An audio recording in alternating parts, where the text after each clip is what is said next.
Hello guys, welcome back to the video. Today we are reacting to Game Theory, the kindergarten final family secret kindergarten 2 by the Game Theory. So I would expect some 3, 2, 1, let's react.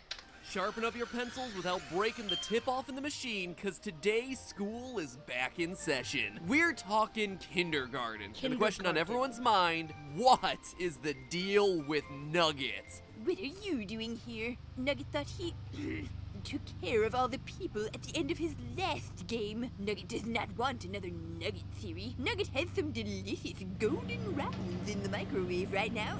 Cannot be bothered with your paltry theories. But Nugget, what else would we talk about? It's kindergarten. This is practically your game. There's not like there's a whole lot of story here to work with. No story? No story? Oh, my little dum-dum. Of course there's lore here. There's a story at work in my game that eludes your little pebble brain. This theory goes deeper than the Nugget Cave and gets darker than the inside of Agnes's dumpster. Oh, hi! Yes, Nugget has quite the theory for you today.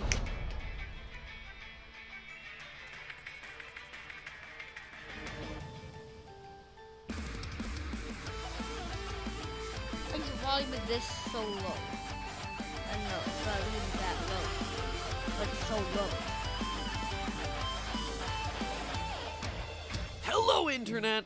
Welcome to Game Theory, where today we're revisiting one of my favorite games of the year, kindergarten. Now, I don't know about you, but to me, kindergarten was that special time in life where things were just a little bit simpler. When the edgiest life got was a pair of safety scissors and the coolest kids were the ones walking around with clear gel glue in their art box. But if video games are to be believed, this formative year of education has certainly got a bit more cutthroat since I was last in school. Apparently, it's now a world where the adults are all out to get ya, and the other kids are hiding weaponized lasers just waiting for their chance to assert playground dominance. I guess we've really adopted the mantra of survival of the fittest in our school systems. Anyway, if you're not familiar with kindergarten or its sequel, first off, just go play the games. Catch up. They're short, they're cheap, and they absolutely deserve to be played through to completion. And heck, in most of the endings, lots of children wind up on the wrong end of the janitor's mop, so to speak, which, you know, is kind of the tentpole programming for this channel, meaning that you're probably going to enjoy your gameplay experience. The premises of both Kindergarten and Kindergarten 2 are to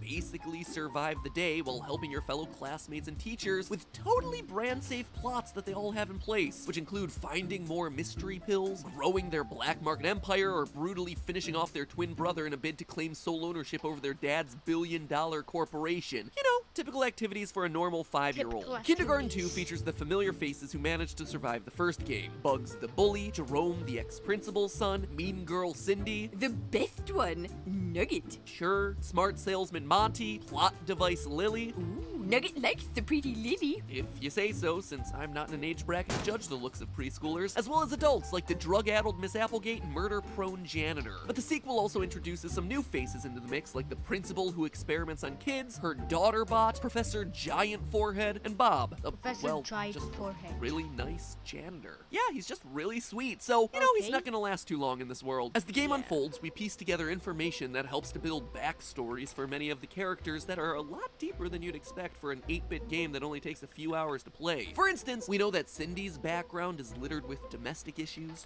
drinking, divorce. We know that Miss Applegate has a long-standing struggle with substance abuse, and that Penny underwent some horrific physical trauma that made her into the android that she is today. But of all the characters, no one's backstory is more intriguing and more heavily guarded than the janitors. I mean, even though we end up fighting giant sci-fi monsters in the cave under the school building by the end of the game, the janitor really is the game's main antagonist, as he ruthlessly mows down students and faculty alike, even taking out his fellow janitor Bob. It is the janitor's code, after all. Told you Bob wasn't long for this world. In Kindergarten 1, we quickly established that the janitor regularly bumps off children for little to no cause. Everything from talking to him too much to correcting his grammar. And he states several times that he's not even supposed to be in mop length of children, at least until one random line in Kindergarten 2. Reminds me of my son. dirty, Well, mine ugly, to be and up I gave my him son. away. That he has a kid, that he didn't kill the kid, or that he found himself a lady friend who is willing to meet him in the broom closet in the first place, if you know what I mean. Regardless, this is a huge reveal for a character that's largely remained shrouded in old, cranky, murdery mystery. Now, it could just be a cool Easter egg, a throwaway line mixed in for the lulz and to lightly flesh out this mysterious character. But in these games, the details that you learn about each character tend to factor into the gameplay in one way or another. For instance, you learn that Nugget has a behavioral disorder that he's being medicated for, but he doesn't take his pills. That information pays off because it explains why he always has pills ready to give to Miss Applegate. Jerome is an egomaniac in the first game, but again, this pays off when the player can use that hubris to get access to his dad, the principal. Likewise, in the second game, we learned that Penny was in a tragic accident as a baby, which plays directly into her existence as a robot during the— These details don't tend to be random. They're built in so we can either use them as logical clues for gameplay, or at the very least paint a clearer picture of the kindergarten universe. Sure, the characters in these games may be relatively thin, but the details that we learn about them certainly aren't arbitrary. So with that in mind, it seems fair to ask, is there a connection between the janitor's backstory and what we see happening in the game? In other words, we know that the janitor has himself a secret son that he gave up at an early age out there somewhere. Could that son kids that we see in either of these two kindergarten games? To find out, I scoured every storyline and every dialogue tree across both these games to see if any other characters dropped hints about their backgrounds. Details that would potentially imply that they were abandoned by an evil, hateful, rage-fueled member of the custodial staff. And shockingly, I think I found it. I think we have ourselves not just a viable candidate, but a probable one. Kindergarten's most closely held secret is that the janitor has a son that attends the very school he's working at. He doesn't even realize it. And that, my friends, is what we're exposing today. Like an episode of Maury, we're opening up that manila envelope to tell the janitor that yes, he is the now. But which one? Matchmaker, make me a match. Given the janitor's age, Monty notes in Kindergarten 1 that he's an octogenarian, which puts him in his 80s. Almost no one is off limits, but the janitor does specifically— The janitor is in his 80s and he's killing people.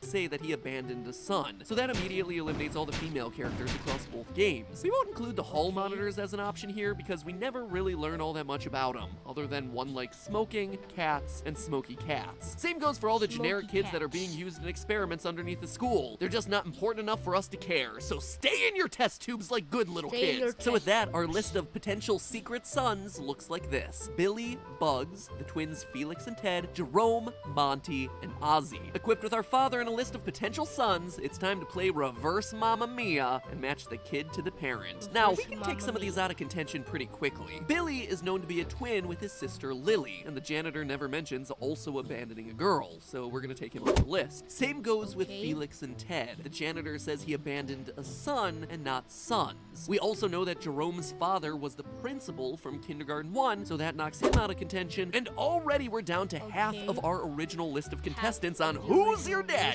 Monty, Ozzy, and Bugs. The new guy in this trio is Ozzy, who we meet for the first time in Kindergarten 2, which also happens to be the game where we first learn about the janitor's secret son. Coincidence? I think so.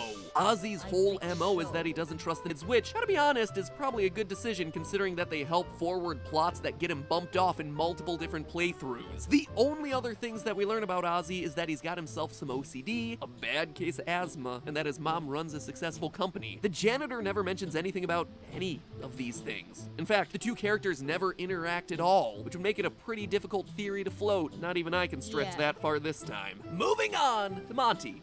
Whereas Ozzy and the janitor have no connection whatsoever, and the janitor are constantly at odds with each other. We know in the first game that the janitor sells Monty the school supplies, so they're briefly in business together, but when Monty corrects the janitor's spelling, all alliances are thrown out the window. In Kindergarten 2, Monty gets himself some revenge by blasting the janitor out of existence with a laser. So, unlike Ozzy, there's at least some history here to go off of, but let's be honest, the two share absolutely no traits whatsoever. Monty's a smart, savvy, extremely literate 5-year-old who's more interested in becoming a killer businessman, so it doesn't make much sense that he'd be related to our old buddy the janitor, who is violent and street smart, yes, but is definitely book smart. Monty solves problems with his mind, the janitor solves problems with his mop. In fact, in Kindergarten 1, Monty's mission is the only non-violent mission in the game, so I think that takes him pretty squarely out of contention, leaving us with only one real contender left, Bugs. And as a viewer of the show, you've probably come to expect that I've saved the best, and you'd absolutely be right. At a superficial level, it's interesting to note that Bugs and the janitor are the only two male characters across both games with gray hair. Sure, that could be because the janitor's in his 80s, but for Bugs, a 5-year-old kindergartner, it's an odd detail, especially given that none of the other kids have any sort of gray hair. Nugget, by the way, is canonically a blonde, just in case you were wondering. My locks are indeed golden and luxurious. On top of that, from going through all the dialogue in both games, the only characters in the game who are considered ugly enough to make comment on it are, you guessed it, the janitor and Bugs. First, in Kindergarten 1, the janitor mentions that, "You don't want to wake up in 20 years and look like me, do ya?" He also specifically mentions that his baby was ugly. Then again, in Kindergarten 1, we have Monty telling the player that, "I wouldn't want to look like Bugs either." But obviously, all of this is superficial and tenuous, right? Two ugly characters with gray hair, big whoop. No amount of mild insult is gonna make Bugs the janitor's son, so we need to look a little bit deeper for something that's really gonna stick. Luckily for us, and tragically for Bugs, we learn very quickly in the first game that Bugs comes from a broken home. It's very clearly established that Bugs was abandoned at an early age, saying, quote, "My dad will come back. He just went to the store to get some cigarettes is all." Abandoned, just like the janitor abandoned his young son. And don't you dare suggest that his deadbeat dad was anything but a stand-up guy, because if you do, Bugs is gonna beat the snot out of you, leading to his second connection with both dear old dad and also the janitor, solving problems with violence. Bugs is the school bully largely because of his disappearing dad. He says repeatedly throughout the first game that he resorts to violence purely because it's gonna make his dad proud. "My dad will come back. Get out of here or I'll beat you so hard I'll make him proud." And again, in a different section of the game, "What do you want? Come to make more jokes about my dad before I beat you to death? He'll be so proud of me." unlike Monty and Ozzy, Bugs just seems to have an inbuilt violence streak, just like our favorite member of the school custodial staff who spends all day threatening to pound, punch, or stab kids to get what he wants. Interestingly enough, research in the real world from places like the University of Washington have shown that kids that are exposed to violence or come from homes with domestic issues are statistically more likely to engage in violence with their peers in the real world. In other words, kids who get bullied at home are more likely to be the bully.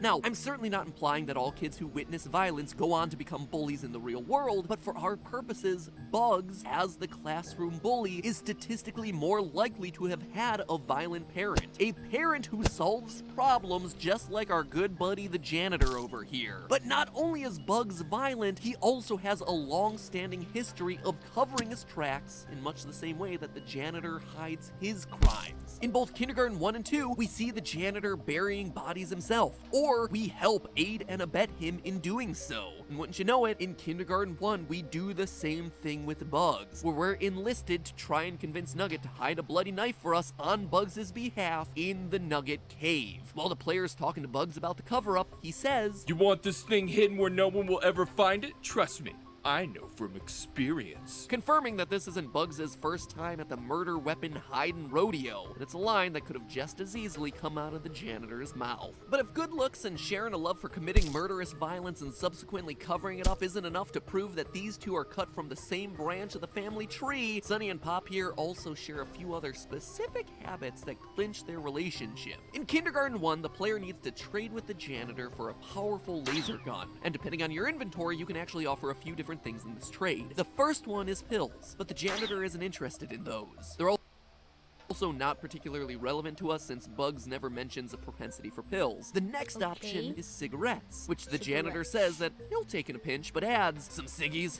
Haven't had one of these since I was your age." In the moment, it seems like kind of a ridiculous thing to say until you realize that this habit apparently runs in the family. At another point in the game, you have an opportunity to foist over the same cigarettes to Bugs in the schoolyard, to which he responds, "I've been robbing kids so I could buy these from Monty." Meaning that Bugs is actually smoking at his age, just like his dear old dad did. He's the only character who smokes other than the much older hall monitor, so it's an unusual detail to include here. But the janitor's preferences in this trade-off actually give us our biggest smoking gun for this theory. In that same laser trade-off moment, the last thing that you can offer the janitor is a flask, which he readily accepts, saying that Cindy's got the best stuff. Okay, give me the flask and you've got yourself a deal. It's the only thing that he actually wants, which doesn't necessarily seem out of character, but takes on a whole different light when you consider what Bugs misses most about his dad. At recess, Bugs tells the player, "I miss everything about him, even the way he used to drink excessively." He goes on to tell the player how he cherishes the memory of his mom forcing his dad to use a breathalyzer, as well as the flask that his dad used to use to get drunk. Wait a minute, a flask, you say? "A flask? Flask. Oh, it's just like the one my dad used to get completely hammered from. Thanks, buddy." When you offer to give Bugs the flask, he's so grateful to have this connection with his dad that he gives you a Monster Mom card. I'm telling you, if the Bugs janitor connection wasn't intentionally put into this game in the first place, well, there's enough evidence here to at least make a theory about it and definitely include it in Kindergarten 3. Any way you slice it, in all of these cases, Bugs and the janitor are the only two characters to share these sorts of preferences. Really, they're some of the only characters to share any sort of preferences in this game at all. And from their looks, the psychology of a scarred childhood, the fact that Bugs was abandoned by his father figure at an early age, the smoking, as well as the true smoking gun, the flask, all the evidence points to Bugs being the janitor's long-lost, or rather long-abandoned son. The apple doesn't fall too far from the tree, and if Bugs somehow manages to survive an entire year of kindergarten, well, we can probably expect him to follow in his father's bloody footprints. Now my only regret is that I couldn't also tie Agnes the dumpster hag in as Bugs' mother, but, you know, there just wasn't enough evidence. That's okay, dearie. Wait for the third game. Something tells me I'll be back, and that's no theory. No, it's not, but this is a theory. A game theory. And this is just a sponsorship promo for Dollar Shave Club. So yeah, guys, thanks for watching, and of course, peace out, people. Peace.